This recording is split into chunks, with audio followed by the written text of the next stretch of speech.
Você já pensou como era o mundo antes do dinheiro? A história do dinheiro é fascinante e cheia de transformações que nos ajudam a entender como chegamos à sociedade que temos hoje. Da troca direta de bens aos sistemas monetários modernos, o caminho é repleto de mudanças que moldaram tanto a nossa economia quanto nossas relações sociais. Neste vídeo, vamos explorar as sociedades antigas e como elas sobreviveram sem um sistema monetário formal, até chegarmos à era do dinheiro eletrônico.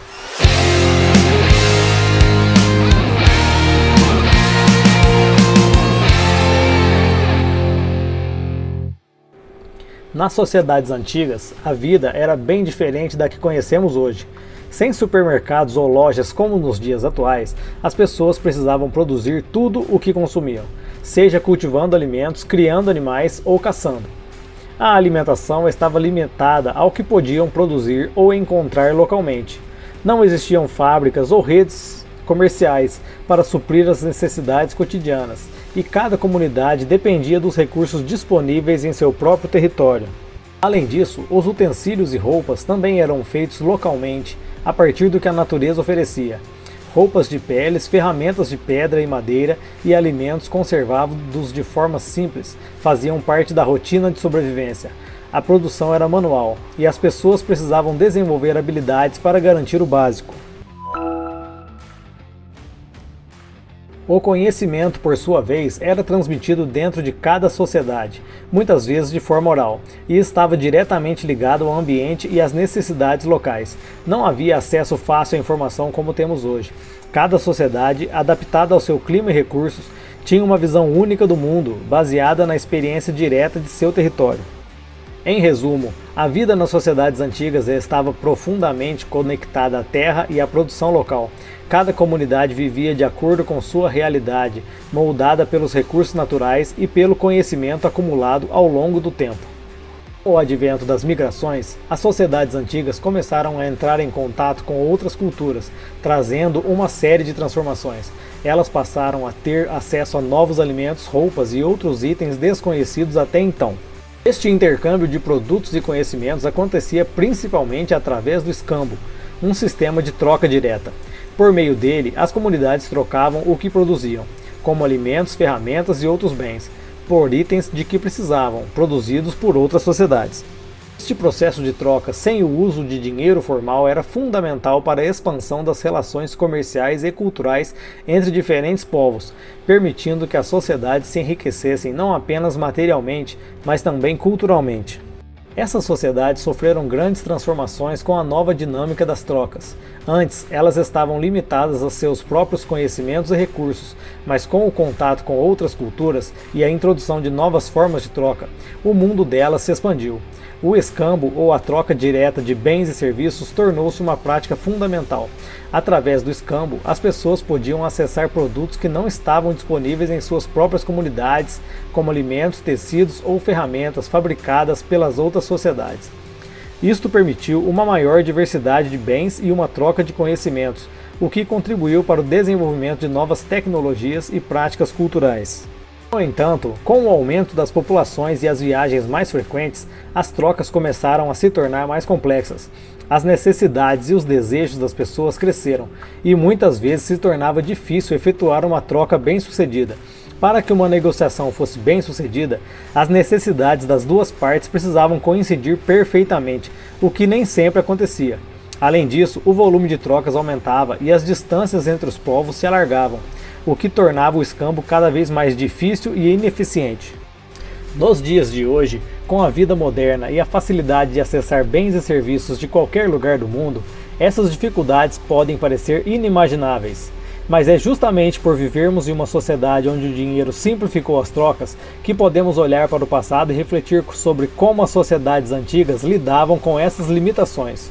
No vídeo de hoje vamos analisar essas dificuldades, pois para efetuar uma troca direta de bens, os indivíduos envolvidos devem estar alinhados e seus objetivos precisam estar em sintonia.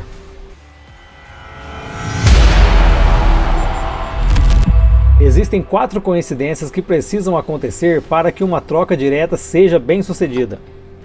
Imagine uma sociedade que produz sapatos e planta maçãs. Um dia, ela se interessa por ferramentas feitas por outra comunidade. Para que a troca acontecesse, seus sapatos ou maçãs precisariam ser aceitos como pagamento. Essa condição, em que ambas as partes devem querer o que a outra oferece, é chamada de coincidência de desejos. Sem ela, a troca não seria possível, o que tornava o sistema de escambo limitado e ineficiente. No entanto, as maçãs são perecíveis e precisam ser consumidas ou vendidas rapidamente. Este fator traz outra dificuldade, chamada de coincidência de tempo. Para que a troca aconteça, o momento certo precisa coincidir. As maçãs devem estar frescas quando forem trocadas, o que nem sempre é possível. Agora, imagine que para o pagamento das ferramentas, a Sociedade 2 não queira maçãs e também não precise de 100 pares de sapato. Mesmo que as duas sociedades tenham algo para trocar, pode haver um desajuste na quantidade de bens que são necessários. Isso é chamado de coincidência de escala. Ou seja, a troca só seria possível se a quantidade de bens oferecidos pelas duas partes fosse adequada e proporcional às suas necessidades, o que nem sempre acontece no sistema de escambo.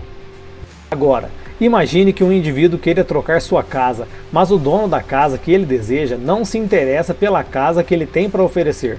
Isso é um exemplo de coincidência de local. Ou seja, a troca só seria possível se os bens estivessem no lugar certo para realizar a negociação. Para efetuar uma troca, diversas coincidências devem ser analisadas.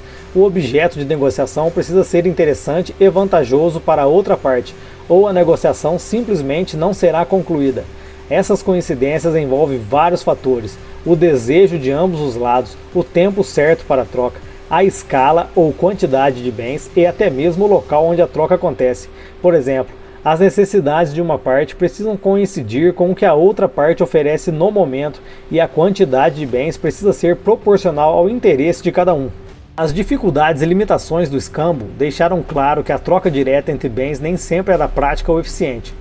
Por isso, as sociedades antigas começaram a buscar trocas indiretas. Voltando ao exemplo no início do vídeo, a Sociedade 1 que tem maçãs deseja trocar por ferramentas, mas não pode negociar diretamente com a Sociedade 2, pois esta não tem interesse em maçãs. Para conseguir as ferramentas, a Sociedade 1 precisa, então, trocar suas maçãs com uma terceira sociedade que tenha algo que seja de interesse da Sociedade 2. Só assim, após essas trocas intermediárias, ela poderá finalmente obter as ferramentas que deseja. Este processo mostra como o escambo era complexo e dependia de uma coincidência perfeita de necessidades entre as partes envolvidas. Diante das limitações do escambo, surgiu a necessidade de um meio de troca mais eficiente, que facilitasse o intercâmbio de bens e serviços sem a necessidade de múltiplas negociações intermediárias. O dinheiro, então, apareceu como a solução. Quando uma sociedade adota o dinheiro, sabe que ele terá valor reconhecido em futuras transações. Isso resolve as dificuldades do escambo. O dinheiro se tornou, assim, um meio universal de troca e, ao longo do tempo, passou a ser essencial para o dia a dia das sociedades, impulsionando o desenvolvimento das economias. E o dinheiro tornou o escambo obsoleto, e um sistema monetário mais flexível e eficiente surgiu, transformando a forma como as sociedades lidam com o comércio até os dias de hoje. O dinheiro passou por muitas transformações ao longo dos séculos, sempre acompanhando a evolução das sociedades e das tecnologias.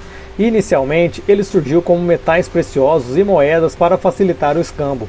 Com o tempo, à medida que as civilizações se expandiram, o dinheiro se modernizou, evoluindo para as notas de papel e sistemas bancários, até que as transações financeiras se tornaram mais rápidas com a introdução de cartões de crédito e débito. Hoje, em um mundo cada vez mais digital e com comunicações instantâneas, o dinheiro precisou acompanhar essa evolução. O dinheiro eletrônico surgiu como uma solução para as necessidades da sociedade moderna, permitindo transações rápidas e seguras. Mais recentemente, as carteiras digitais e as criptomoedas apareceram, proporcionando uma nova forma de circulação de valor global e sem fronteiras. Essas inovações demonstram como o dinheiro continua a se adaptar às novas tecnologias, facilitando a economia digital e transformando a maneira como compramos e vendemos. Hoje, o dinheiro de papel praticamente não existe, com transações realizadas instantaneamente por meio de cartões, transferências bancárias e carteiras digitais. No entanto, sua base ainda é o dinheiro físico, e ele continua conectado aos sistemas financeiros tradicionais. Diferente do escambo, onde as trocas eram feitas diretamente entre as partes, as negociações eletrônicas exigem intermediários para garantir que tudo ocorra de forma segura e eficiente. Estes intermediários podem ser bancos, empresas de cartão de crédito ou até processadores de pagamentos digitais. Eles facilitam a transferência de valores, garantindo que ambas as partes cumpram suas obrigações. Embora o dinheiro tenha se digitalizado, o sistema que o sustenta ainda depende desses intermediários, refletindo a complexidade das trocas na sociedade moderna. Apesar do crescente interesse em criar um dinheiro digital, muitas tentativas ao longo do tempo falharam, sem conseguir uma adoção global ou segurança suficiente. Diversas soluções foram experimentadas, mas nenhuma conseguiu reunir os elementos essenciais de confiabilidade, descentralização e aceitação em larga escala. Foi então que em 2009 o Bitcoin surgiu, criado por uma pessoa ou grupo sob o pseudônimo de Satoshi Nakamoto.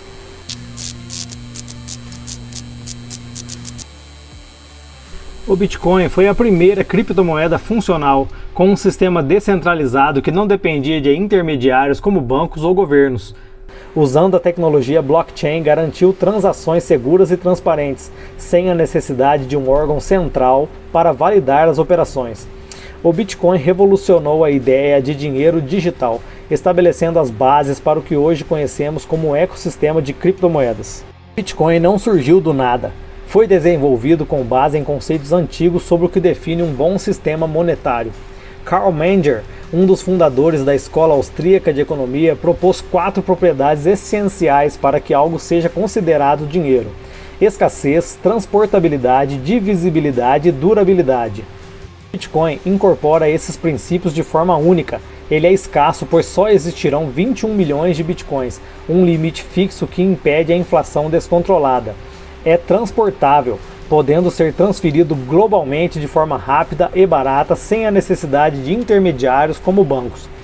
O Bitcoin também é divisível, com a menor unidade chamada Satoshi, que representa uma fração mínima de um Bitcoin, tornando-o acessível para transações de todos os tamanhos. E finalmente é durável, pois sua natureza digital e descentralizada não depende de um sistema físico que se desgaste ao longo do tempo.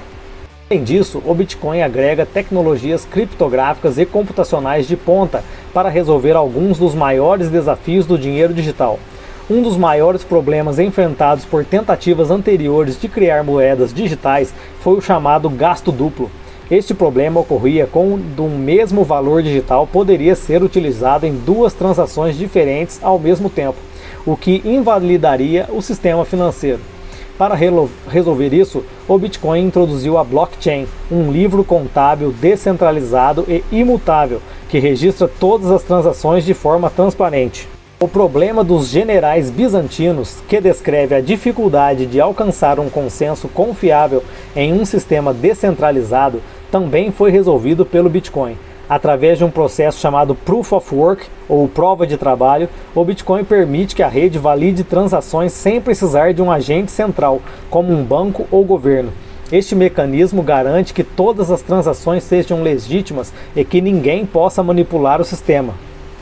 Com essas inovações, o Bitcoin não só conseguiu superar os desafios técnicos do dinheiro digital, mas também proporcionou uma nova forma de pensar sobre o que é o dinheiro em um mundo cada vez mais digitalizado. Ele criou um sistema financeiro que opera de forma descentralizada, segura e transparente, permitindo que qualquer pessoa no mundo participe de uma economia global sem depender de intermediários tradicionais. Isso revolucionou a forma como pensamos sobre dinheiro e finanças. Por que o Bitcoin é a evolução do dinheiro?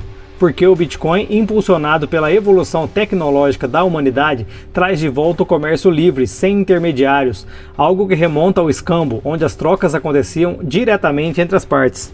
No entanto, ao contrário do escambo, o Bitcoin oferece uma solução digital, baseada em blockchain e criptografia, que resolve problemas de confiança e segurança nas transações. Como o escambo, uma forma primitiva de troca direta, o Bitcoin introduz a ideia de um dinheiro descentralizado que não depende de bancos ou governos para validação. Assim, o Bitcoin representa a transição do dinheiro físico para o dinheiro completamente digital, mantendo os princípios de autonomia e escassez, mas adaptados à realidade moderna. Ele não é apenas uma moeda, mas um reflexo da evolução humana em direção a um sistema financeiro mais eficiente e global, onde as transações podem acontecer de forma instantânea e sem barreiras. Obrigado por acompanhar o canal Porquê Bitcoin. Aqui vou lhe mostrar que não interessa o que é Bitcoin, e sim o porquê Bitcoin. Me segue, deixa aquele like e compartilha esse vídeo com aquele seu amigo que ainda não entende a revolução financeira que está acontecendo. Até a próxima!